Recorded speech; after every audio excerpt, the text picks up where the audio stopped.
Months passed like slow-moving clouds. Zara counted the days since Ayo left.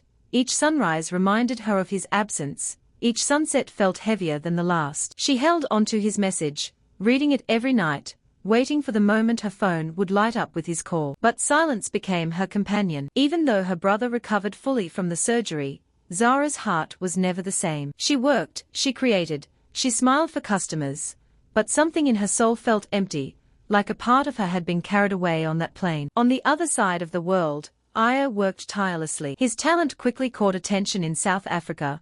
Big brands hired him, photographers admired him, and his name spread across creative circles. But fame meant nothing to him without the one person he longed to hold. Every night, he looked at a picture of Zara on his phone, whispering to the stars that he hoped she hadn't given up on him. But there was something Zara didn't know. Ayo wasn't just working. He was fighting. Just after arriving, he discovered he had a medical condition, one he didn't notice because he was too stressed and exhausted back in Lagos. The doctors caught it early, but they warned him he needed treatment and rest. Ayo kept it a secret. He didn't want Zara flying across countries, worrying, or breaking down. He wanted her to stay focused, to stay strong, to keep chasing her dreams. He believed that when he returned, he would explain everything, healthy, stable, and successful. But destiny had one last test for them.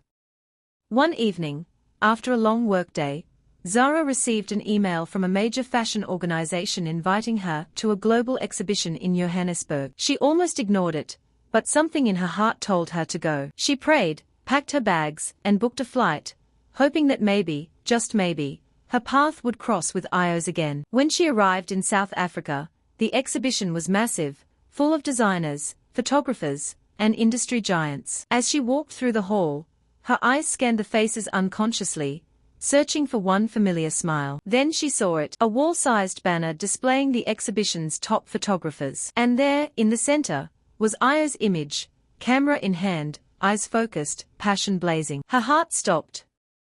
He was here, somewhere close, somewhere in this same building. Her tears fell before she could blink. She rushed through the hall, asking for directions, pushing past crowds, breath racing, fear and hope fighting inside her chest. When she finally found the section where photographers were presenting their work, her heart nearly jumped out of her body. Ayo stood there, alive, breathing, beautiful. A little thinner, a little more serious, but still her Ayo. She froze.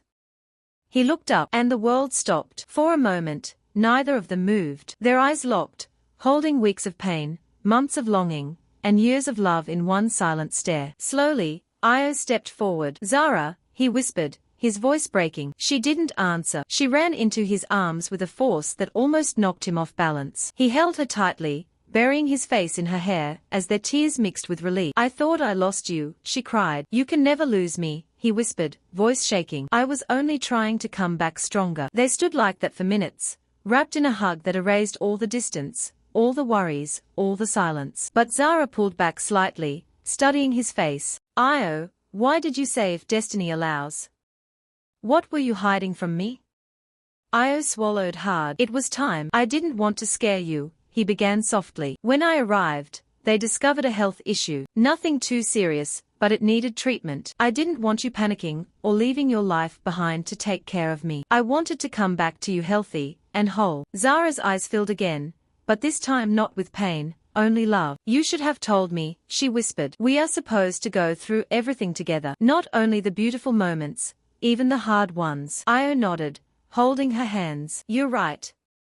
And I'm sorry. I just wanted to protect you." She touched his cheek gently. "Love is not protection alone. Love is partnership." For the first time in a long time, Ayo truly felt healed. He leaned forward, resting his forehead against hers. "Let's go home," he said softly. "To Lagos?" she asked. "To each other," he replied. They spent the rest of the week together, talking, laughing, exploring the city hand in hand like the universe had finally aligned. Their love felt new again, stronger than before, built on truth instead of fear. When they returned to Lagos, the city welcomed them like returning royalty. Their story spread everywhere, two lovers who faced pressure, heartbreak, separation, sickness, and destiny, yet still found their way back. Months later, on a quiet beach at sunset, Ayo dropped to one knee with a simple ring that held more meaning than diamonds. "Zara," he said, voice trembling, "You are my beginning, my storm, my healing, my home. Will you be my wife?" Her tears fell instantly. "Yes, Ayo. 1,000 times yes." They married in a beautiful,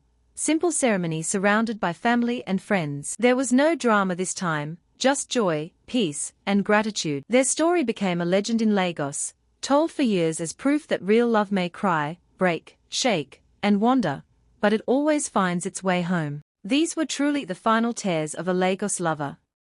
Not tears of pain anymore, but tears of love, triumph, and destiny fulfilled.